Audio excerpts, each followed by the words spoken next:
Yeah, You yeah. know? Go on. Tell me, what's the other like? Because I mean, I find this whole big pharma thing of pill pushing, I think a lot of people do, like, so reprehensible. I mean, if you think of SSRIs, there's been research that's come out recently that I've been reading that says they're sort of essentially junk. Well, not junk, but they don't work in the way that their drug companies be saying. So what did you observe in your patients? I mean, you said it was like hearing one side of a telephone call.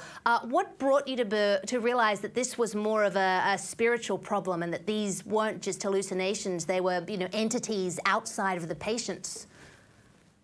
Well, a couple of things. One, I was brought up not to trust authority. That was one. Good. Number two, I'm an adrenaline junkie.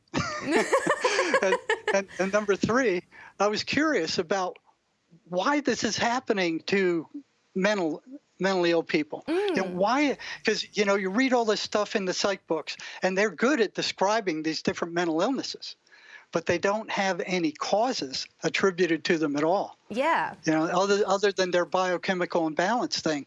So you watch over the years, they started off blaming mothers back, I think it was in the 50s. The mothers did something to their children that made them psychotic. You know, and the mothers went, well, wait a minute, we didn't do anything. What do we do? You know, so that was observable. So they needed something that they could pull out of the common purview where people couldn't see it. Yeah. You know? So they did this chemical imbalance thing.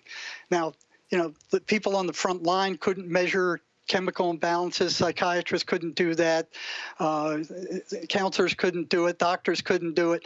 You know, so it's out of the general purview, and they kick it up into the biochemical labs. They got away with it for decades with this biochemical imbalance lie that they put out that they're still teaching today.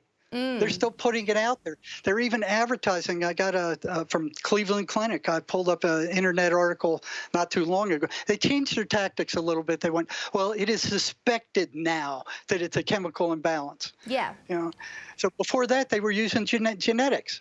You know, oh, it's a genetic disorder. So they got away with that for, I don't know, a couple of decades. You know, well, who's gonna refute that?